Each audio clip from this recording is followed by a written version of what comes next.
The war room fell silent when the humans walked in.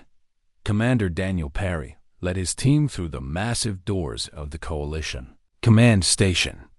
He was a tall man with gray at his temples and calm eyes that had seen too many battles. Behind him walked Lieutenant Lisa Morgan, her tablet already scanning the room's data feeds, and 6 other officers in crisp blue uniforms. Admiral Kethvarm watched them approach with barely hidden disgust. The Telvari commander stood 8 feet tall, his scaled skin shimmering under the lights. His 4 arms were crossed over his chest, and his golden eyes narrowed as the humans stopped before the central table. "So these are our saviors," Kethvarm said. His translator made his voice sound flat, but everyone heard the mockery in it. "The Coalition Council sends us humans, creatures who discovered space travel only 200 years ago." Perry did not react to the insult. He simply nodded and said, "Commander Daniel Perry, Earth Expeditionary Force. We are here to help." "Help." Kethvarm turned to face the holographic map floating above the table. 3 star systems blinked red, showing Drath Dominion territory. 2 more flashed yellow, indicating active combat zones. "The Drath have destroyed 40% of my fleet. They have killed millions of my people. And the Council sends me 12 human ships." 15 ships, Perry corrected gently. 3 more are arriving tomorrow. A younger alien stepped forward. Zinal was Valesi, smaller than the Telvari, with soft blue fur and large dark eyes. He served as a junior tactical officer, and Kethvarm had assigned him to work with the humans. It was meant as punishment for a minor failure in the last battle. "Admiral," Zinal said carefully, "perhaps we should review what the humans can offer. Their ships may be fewer, but their weapons technology is—" "Their weapons are crude," Kethvarm interrupted. "Their ships are slow. Their species is young and foolish. They do not understand war the way we do." He looked directly at Perry. "You have never faced the Drath. You do not know what is coming." Perry met the Admiral's gaze without flinching. "You are right. We have not faced the Drath before, but we have faced enemies who wanted to destroy us. We have fought wars that nearly ended our species. We survived." He paused. "We are here because the Coalition asked for help. We did not come for glory or payment. We came because your people are dying, and we can help stop it." The room went quiet again. Several alien officers exchanged glances. No one had expected such a response from the human commander. Kethvarm made a sound that might have been a laugh. "Pretty words. We shall see if your actions match them." He waved one of his 4 hands at Zinal. "Take them to their quarters. Brief them on the tactical situation. Keep them out of my way until I decide how to use them." Zinal bowed his head and gestured for the humans to follow him. As they left the war room, Lisa Morgan walked beside the young Valesi officer. "Thank you for speaking up for us," she said quietly. Zinal's ears flattened against his head in embarrassment. "I should not have. The Admiral is my superior. I must respect his judgment, but you do not agree with it." The Valesi was silent for a long moment. Then he said, "I do not know what to think about humans. Your species is very strange to us. You fight wars among yourselves. You damage your own planet. You kill each other over small differences." He glanced at her. "Why would such a species travel across the galaxy to die for strangers?" Lisa smiled. "That is a good question. Maybe you will find the answer while we work together." They reached the quarters assigned to the human contingent. The rooms were simple but clean, designed for species that preferred different gravity and atmosphere. The humans would need to make adjustments, but no one complained. Perry gathered his team in the common area. "First impressions are not good," he said. "The Admiral does not want us here. Most of his officers feel the same way. That means we need to prove ourselves through action. not words. "Sir," said one of the younger officers, "what if they refuse to let us fight? What if they keep us in reserve?" "Then we wait," Perry replied. "We follow orders. We show them that humans can be trusted. And when the chance comes to prove our worth, we take it." He looked around the room. "I know this is not the welcome we hoped for. But remember why we are here. Millions of innocent people are dying. The Drath do not care if their victims are Talvari or Valesi or human. They kill everyone the same. Our job is to stop them, no matter what the aliens think of us." Lisa's tablet chimed. She looked at the screen, and her expression changed. "Commander, we have a priority message from Coalition Intelligence. The Drath are moving faster than expected. They have assembled a strike force near the Valesi colony of Tarth Prime." "How many civilians?" Perry asked. 2 million, mostly families. The colony has minimal defenses." Zinal, who had stayed to help the humans settle in, made a small sound of distress. "Tarth Prime is a farming world. They have no military presence. If the Drath attack, there will be a massacre." Perry was already moving toward the door. "Then, we need to convince the Admiral to send a defense force immediately." "He will not listen to you," Zinal said. "He does not trust humans. Then he will have to trust the data." Perry looked back at the young alien. "Are you coming with us?" Zinal hesitated. His assignment was to keep the humans out of trouble, not to bring them back to the war room. But the thought of 2 million civilians dying because of pride and prejudice made his stomach turn. "Yes," he said. "I am coming." They found Kethvoran still studying the tactical displays. When Perry presented the intelligence about Tarth Prime, the Admiral's scales rippled with what might have been concern. "The Drath are trying to draw us out," he said. "If we send ships to defend the colony, we weaken our position here." "If we do not send ships," Perry replied, 2 million people will die, including children. Kethvoran's golden eyes fixed on the human commander. "War requires sacrifice. Sometimes we cannot save everyone." "Maybe," Perry said. "But we can try. My ships are ready to go. Give us permission, and we will defend Tarth Prime ourselves." The Admiral stared at him for a long moment. Then, slowly, he nodded. "Very well, human. Go and die for strangers, if that is what you wish. But do not expect me to send my ships to rescue you when the Drath overwhelm your little fleet." Perry saluted. "Understood, Admiral. Thank you." As the humans rushed to prepare their ships, Zinel made a decision that would change his life. He requested permission to join them. Kethvoran granted it without hesitation. If the foolish young officer wanted to die with the humans, that was his choice. But deep in his heart, in a place he would never admit existed, the old Admiral felt something he had not felt in years. He felt hope. The sky above Tarth Prime burned orange and red as Drath warships rained fire on the colony below. Commander Perry stood on the bridge of the Wellington, watching the tactical display with grim determination. 15 human ships against 30 Drath vessels. The numbers were bad, but the situation on the ground was worse.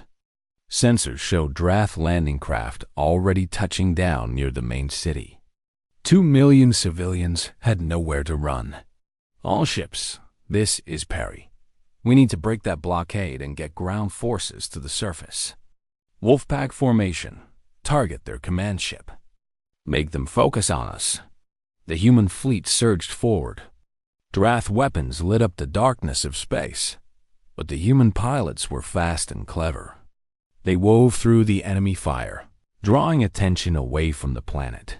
Zinal sat at the secondary tactical station, his blue fur standing on end with fear. He had never been in real combat before. The simulations at the academy had not prepared him for the sound of impacts against the hull or the smell of burning circuits. "Lieutenant Morgan," he said, his voice shaking, Why are your ships moving to the front? They should stay behind and support from range.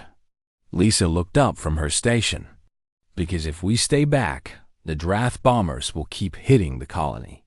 Our ships are taking the hits, so the civilians have a chance. But your ships will be destroyed. Maybe. Probably. She gave him a small, sad smile. That is why we are here. The battle raged for 2 hours. 4 human ships were destroyed. 2 more were badly damaged. But the blockade was broken. And transport ships carrying human ground forces punched through to the planet's surface. Sergeant Kevin Walsh led his squad through the burning streets of the colony's main city. Explosions echoed in the distance, and the screams of civilians filled the air. Valesi families ran in every direction, trying to escape the Drath soldiers who marched through the ruins. Torres, take point, Walsh ordered. Find us a path to the evacuation zone. Corporal Megan Torres moved ahead, her rifle ready. She was small but fierce, with sharp eyes that missed nothing. The squad followed her through the smoke and debris, helping wounded civilians along the way. They found a group of Valesi huddled behind an overturned transport vehicle. A mother held 3 small children close to her chest, all of them crying. When she saw the human soldiers, her eyes went wide with confusion. Please, she said in broken common language, please help. Soldiers come. Kill everyone. Torres knelt beside her. We are here to help. Stay close to us. We will get you out. The squad moved on, gathering more survivors as they went. Soon they had nearly 50 civilians following them, mostly elderly and children. The evacuation zone was still 2 kilometers away, and Drath patrols were everywhere. Walsh received a transmission from command. Sergeant, we have a problem. Sensors show a large group of civilians trapped in a shelter near your position. Drath forces are closing in on them. How many civilians? Over 300, mostly children from a learning center. They sealed themselves inside when the attack started, but the Drath are cutting through the doors. Walsh looked at his squad. 8 soldiers. 50 civilians already in their care. 300 more trapped and about to die. Torres stepped forward. Sarge, we have to go. We have orders to reach the evacuation zone. I know. Her eyes were hard. But there are children in that shelter. If we do not help them, no one will. Walsh was silent for a moment. Then he nodded. Squad, change of plans. We are going to that shelter. Peterson, take the civilians we have and continue to the evacuation zone. The rest of you, with me. They ran through the city, following the signal to the shelter. When they arrived, they found exactly what they feared. A Drath assault team was using cutting torches on the heavy doors. Smoke poured from the metal, and the sound of terrified screaming came from inside. 6 Drath, Torres counted. Heavy armor. We have surprise on our side. Walsh raised his rifle. Make every shot count. Ready? Now. The humans attacked with speed and fury. The Drath were larger and stronger, but they had not expected resistance. 3 fell in the first seconds. The others turned to fight, but the humans were already among them, moving and firing with deadly precision. Torres took a plasma burn to her shoulder, but kept fighting. Walsh killed the last Drath with his combat knife when his rifle ran empty. When it was over, all 6 enemies lay dead, and the human squad was still standing. The shelter doors opened slowly. Hundreds of Valesi children poured out, their teachers trying to keep them calm. When they saw the human soldiers standing over the dead Drath, they stopped and stared. One small child, barely old enough to walk, broke free from her teacher and ran to Torres. The little girl wrapped her arms around the soldier's leg and held on tight. Torres looked down at the child, then carefully picked her up with her good arm. The little girl buried her face in the human's neck and stopped crying. It is okay, Torres said softly. You are safe now. We have you. Above the planet, the battle in space was reaching its end. The Drath commander, seeing his ground forces failing and his fleet taking heavy losses, ordered a retreat. The human ships pursued briefly, but then turned back to protect the evacuation transports. Zinal watched the Drath fleet disappear into faster-than-light travel. He could not believe what he had just witnessed. The humans had fought like demons. They had sacrificed their ships, their soldiers, their lives, all to protect a colony that was not their own. "Lieutenant Morgan," he said quietly, "4 of your ships were destroyed. How many crew members did you lose?" Lisa's face was pale with grief, but her voice was steady. 2,347. "And on the ground?" "We do not have final numbers yet. At least 60 soldiers. Maybe more." Zinal shook his head slowly. "I do not understand. Why would your people die for us? We treated you with contempt. We called you primitive. We said you were not worthy of alliance." Lisa looked at him with tired eyes. "Because those children in the shelter did not treat us with contempt.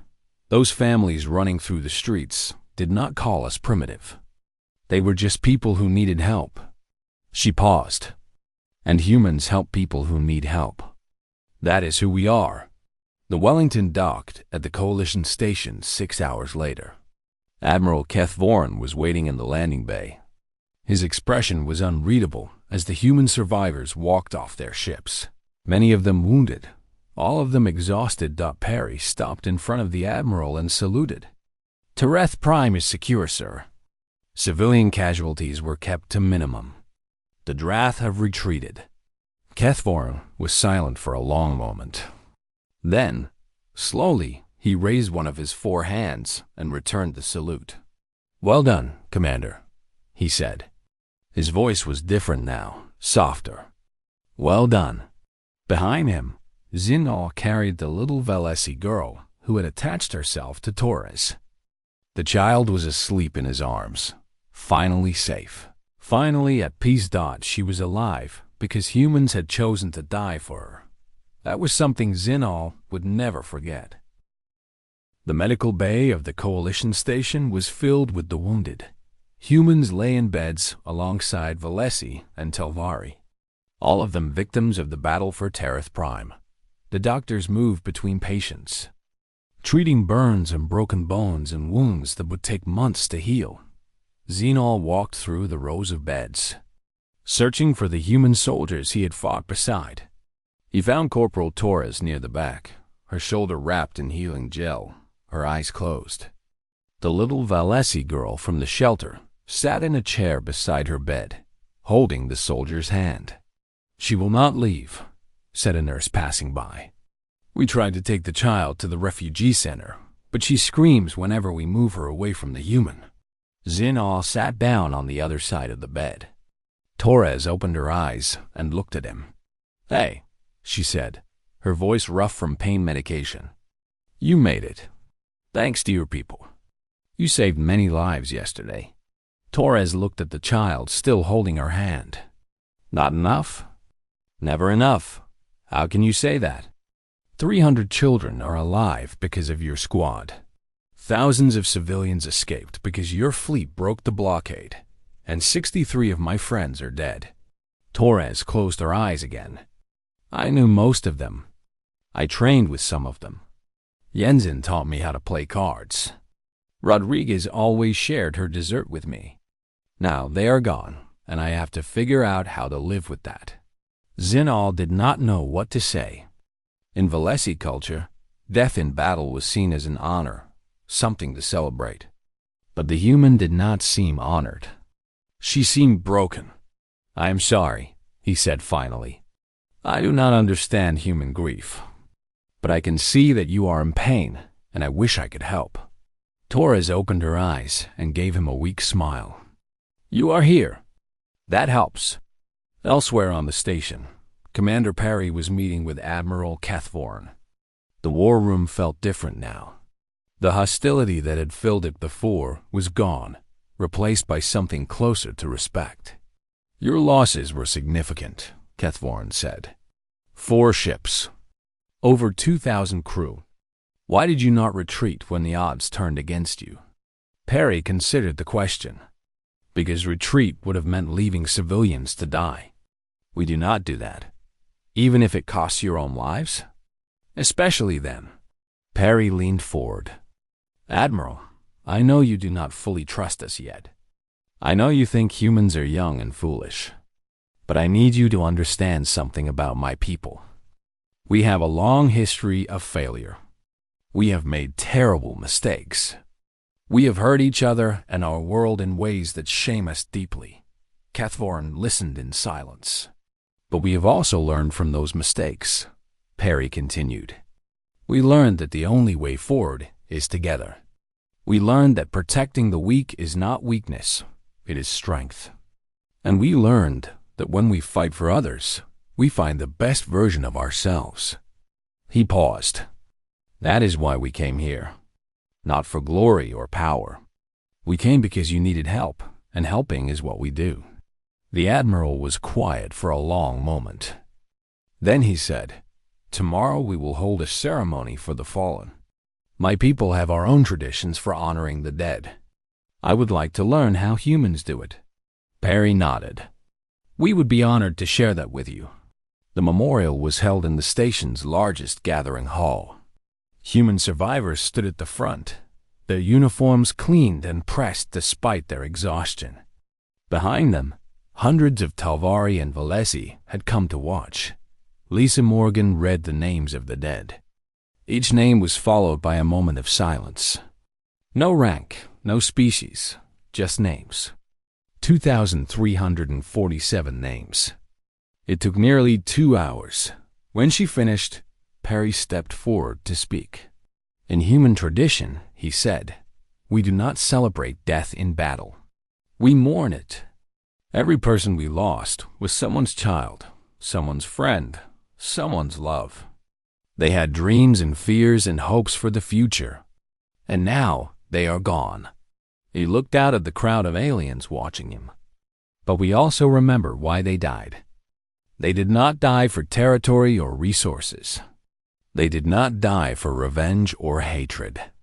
They died protecting innocent people from harm. They died so that children could grow up safe. They died so that families could stay together. His voice grew stronger. There is no greater purpose than that. And as long as humans draw breath, we will honor their sacrifice by continuing their work. Admiral Cathvorn rose from his seat and walked to the front of the hall. Everyone watched in surprise as the proud Talvari commander stood beside the human. I have served in the Coalition fleet for 60 years, Cathvorn said. I have fought in 12 wars. I have lost many soldiers under my command. But I have never seen anything like what the humans did at Tarth Prime. He turned to face the human survivors. I treated you with disrespect when you arrived. I called you primitive and unworthy. I was wrong. He raised all 4 of his arms in the Talvari gesture of highest honor. In the name of my people, I thank you. In the name of the dead you saved, I thank you.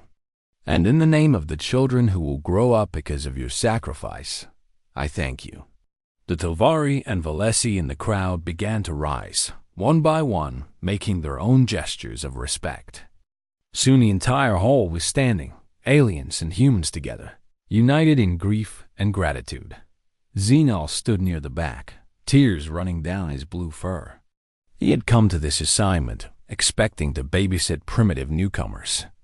Instead, he had found something he never expected. He had found heroes. After the ceremony, he found Lisa Morgan standing alone by a window, looking out at the stars. Lieutenant, he said, may I ask you something? Of course. Your commander spoke about continuing the work of the fallen. What did he mean? Lisa smiled sadly. He meant that we do not stop. We grieve, we heal, and then we keep going. There is still a war to fight. There are still people who need protection. If we let our grief stop us, then everyone who died would have died for nothing. Is that not exhausting? Carrying so much pain and still moving forward? Yes, Lisa admitted. It is exhausting. But that is what makes it meaningful. Easy things do not matter much. Hard things matter a lot. And protecting innocent people is the hardest, most meaningful thing we can do. A message came through on Lisa's communicator. Her expression darkened as she read it. What is wrong? Zinal asked.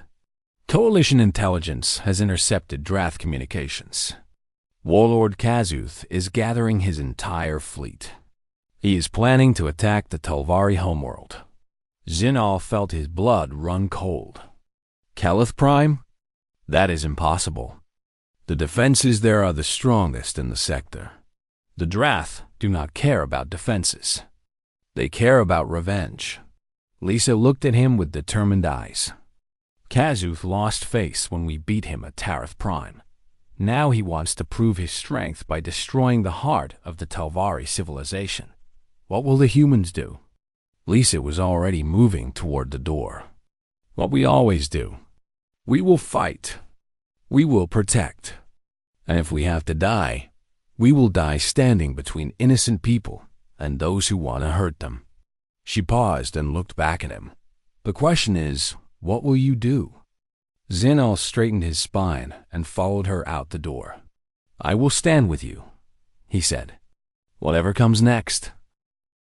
Kell Prime hung in space like a jewel of blue and gold. The Talvari homeworld was beautiful, covered in vast oceans and ancient forests that had grown for millions of years. 12 billion people lived there. Cities of crystal and stone rose from the landscape. Monuments to a civilization that had explored the stars when humans were still learning to make fire. Now that civilization faced extinction, Admiral Kethvorin stood on the bridge of his flagship, watching the defensive fleet assemble. 60 Talvari warships formed the wall around their homeworld. Behind them, the remains of the human Fleet 11 ships, all bearing the scars of Tarth Prime, took position. It is not enough, Kethvorin said quietly. Commander Perry stood beside him, studying the tactical display. Intelligence says the Drath are bringing over 100 ships. You are right. It is not enough. Then why are you here? Why do your people stay when the odds are so terrible? Perry turned to face the Admiral. Because your people are here. Because 12 billion lives are worth protecting. And because running away has never been our style. A new signal appeared on the sensors. Multiple contacts dropping out of faster-than-light travel. Kethvorin tensed, expecting the Drath to arrive early. Instead, the contacts resolved into human ships. 30 of them, led by a massive carrier that dwarfed everything else in the fleet. This is Admiral Scott Harrison of the Earth Combined Fleet, a voice announced over the communications channel. We heard you could use some help. Perry laughed a genuine, relieved laugh. Admiral Harrison, how did you get here so fast? We pushed our engines past the safety limits. Lost 2 ships to drive failures on the way. Harrison's voice was steady. But we made it. And we brought friends. More contacts appeared. Valesi warships, their sleek blue hulls bright against the darkness. 20 ships that had rallied from colonies across the sector. Zinal stared at the display in amazement. The Valesi Council authorized this? They did not have to, said a Valesi commander over the channel. We volunteered. After what the humans did at Tarth Prime, we could not stay behind. Kethvorin closed his eyes for a moment. When he opened them, they were wet with emotion he would never admit to feeling. All ships, he said, his voice strong. This is Admiral Kethvorin. Today we stand together, Talvari, Valesi, and human. Today we fight not as separate peoples, but as one force. Today we show the Drath that there are some things worth dying for. The fleet roared its approval across every frequency. On the surface of Kell Prime, in an ancient temple overlooking the capital city, Elder Matriarch Velthara prepared for the battle to come. She was over 300 years old, the spiritual leader of the Telvari people. And she had seen many wars, but she had never seen anything quite like the humans who came to meet her. Commander Perry and Admiral Harrison walked into the temple with respect, removing their boots at the entrance as Telvari custom demanded. They bowed to the elder matriarch and waited for her to speak first. "You have come to die for my people," Valthara said. Her voice was ancient and wise. "I would like to understand why." Perry glanced at Harrison, who nodded for him to answer. "Elder matriarch," Perry said, "a long time ago, humanity nearly destroyed itself. We had wars that killed hundreds of millions. We poisoned our own world. We hated each other for foolish reasons: the color of our skin, the gods we worshipped, the borders we drew on maps." Valthara listened in silence. "But we survived," Perry continued. "And we learned. We learned that we are stronger together than apart. We learned that protecting others is not a burden. It is a privilege. And we learned that the measure of a civilization is not how much it conquers, but how much it protects." "So you protect us," Valthara said, "because you believe it makes you stronger?" "No, we protect you because it is right. Because every life has value. Because your children deserve to grow up safe, just like ours do." Perry's voice grew soft. "We protect you because we remember what it felt like to be alone and afraid. And we do not want anyone else to feel that way." Valthara studied the human for a long moment. Then she rose from her seat and walked toward him. She reached out with one ancient hand and touched his face gently. "You speak truth," she said. "I can feel it in your heart. The Telvari will remember this day. We will remember the humans who came to save us." The warning sirens began to wail. The Drath had arrived. Perry and Harrison raced back to their ships as the enemy fleet dropped out of faster-than-light travel. 120 Drath warships, led by the massive dreadnought of Warlord Kazuth himself. All ships engaged defensive formation, Kethvorn commanded. "Protect the planet at all costs." The battle began with fire and thunder. Drath weapons slammed into the Allied fleet, and Allied weapons answered. Ships exploded on both sides. The darkness of space lit up with death. Admiral Harrison led the human ships in a flanking maneuver, drawing Drath attention away from the weakest part of the line. His carrier took hit after hit, but it kept fighting, launching wave after wave of fighter craft. "Human ships, form up on the Telvari cruisers," Perry ordered. "Cover their weak spots. Do not let any Drath through." Zinal's ship shook as a Drath torpedo struck its shields. Alarms screamed. Damage reports flooded the bridge. The ship was crippled, drifting helplessly toward the enemy line. "All hands! Abandon ship," the Valacy captain ordered. But before the escape pods could launch, human ships moved to surround the crippled vessel. They formed a ring of protection, taking hits that were meant for the helpless Valacy crew. "What are they doing?" Zinal shouted. Lisa Morgan's voice came over the channel. "We are buying you time. Get your people off that ship.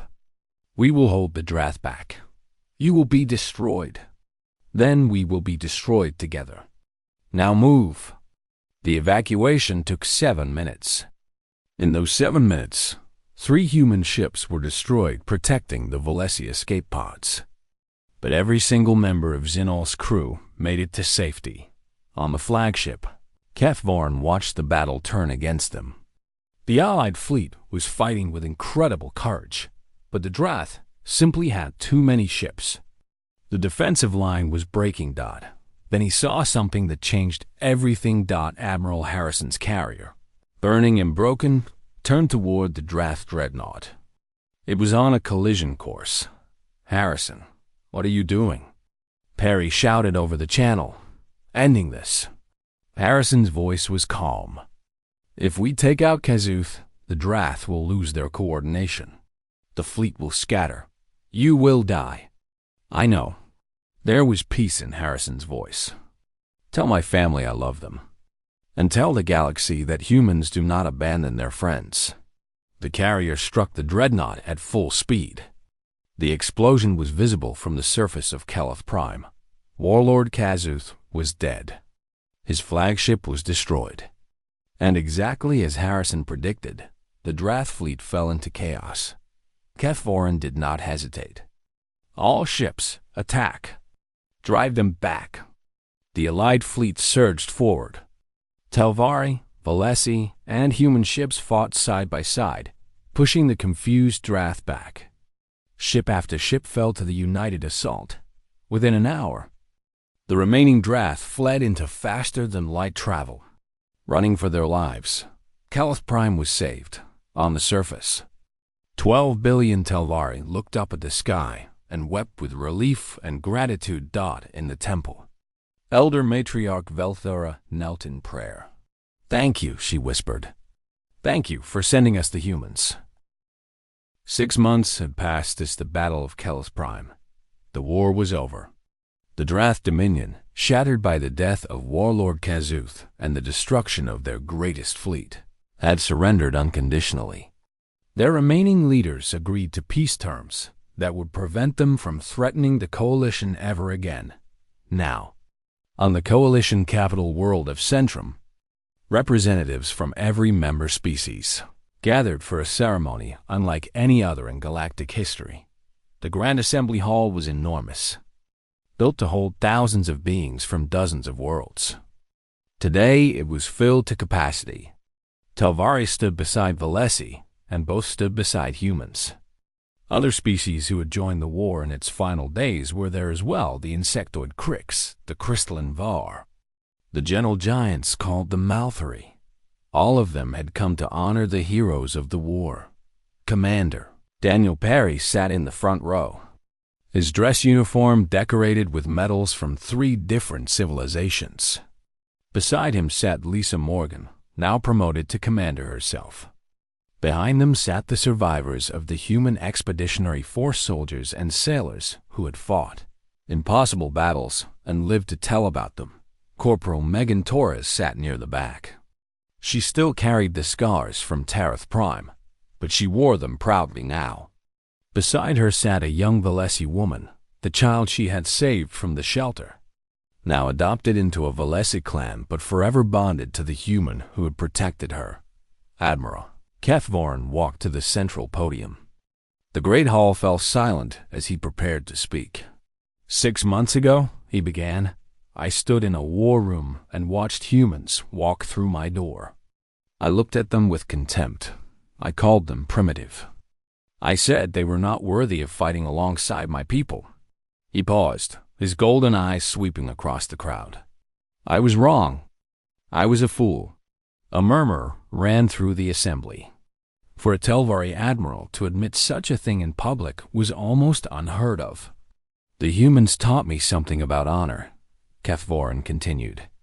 I thought honor meant victory. I thought it meant being the strongest, the fastest, the deadliest. I was wrong about that too. He turned to look at the human delegation. Honor means sacrifice. Honor means putting others before yourself. Honor means running toward danger when every instinct tells you to run away. His voice grew thick with emotion. Honor means dying so the children you have never met can grow up safe. He raised all 4 of his arms in the Telvari gesture of highest respect. To the humans who fell at Tarth Prime, I give the blessing of eternity, the highest honor my people can grant. To the humans who fell at Kell Prime, I give the same.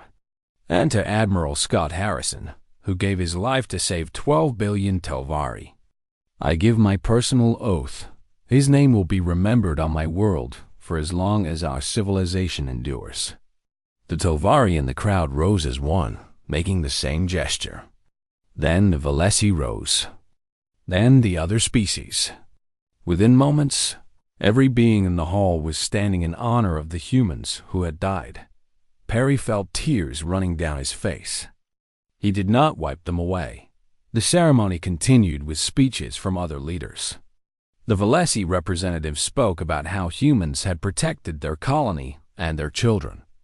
The Krix ambassador told how human ships had covered their retreat in a battle that would have seen their entire fleet destroyed. One by one, species after species told stories of human courage, human sacrifice, human kindness. Then came the awards. Commander Perry was given the Coalition Star of Valor, the highest military honor in the galaxy. He accepted it with quiet dignity and immediately said that it belonged to everyone who had served. Not just him. Commander Morgan received the Valesi Heart of Compassion for her work as cultural liaison and her efforts to build understanding between species.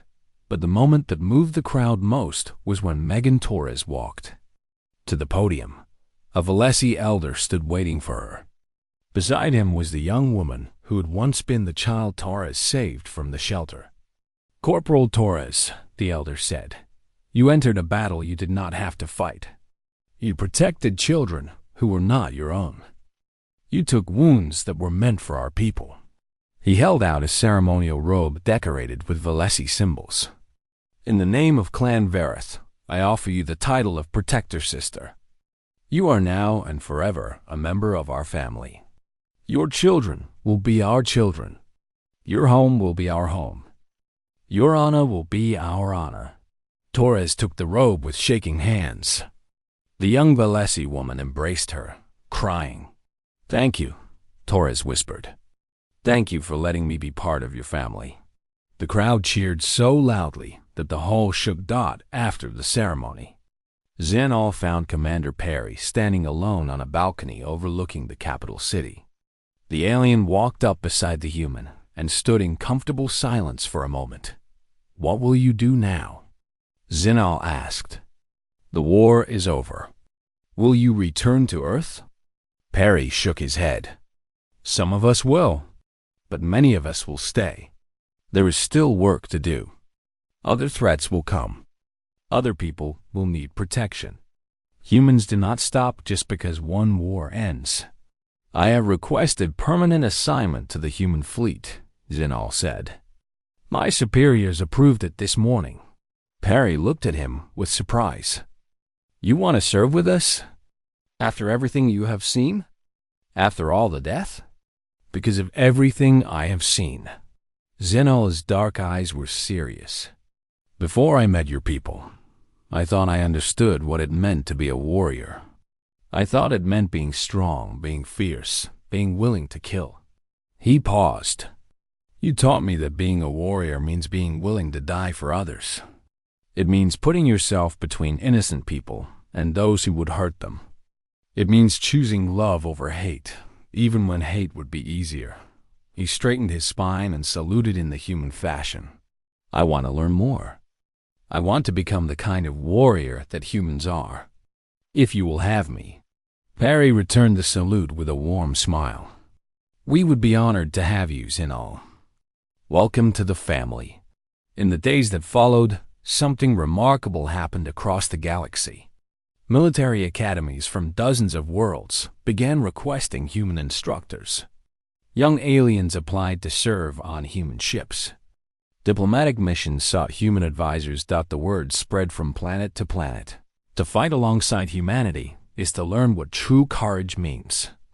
To serve with humans is to understand that strength comes not from weapons or technology, but from the willingness to sacrifice everything for those who cannot protect themselves. "Commander," Perry gave one final speech before returning to active duty. He stood before a graduating class of cadets from 12 different species, all of them eager to serve in the new unified fleet. "You have heard stories about what humans did in the war," he said. "Some of those stories are true. Some are exaggerated. But there is one truth that never changes. We are stronger together than apart." He looked out at the young faces watching him with hope and determination. The galaxy is vast and dangerous.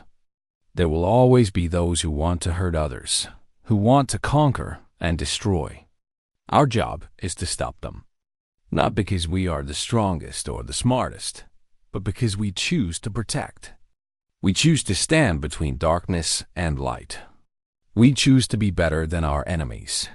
He raised his hand in a gesture that was becoming famous across the stars, the human salute, adapted for aliens who did not have human hands.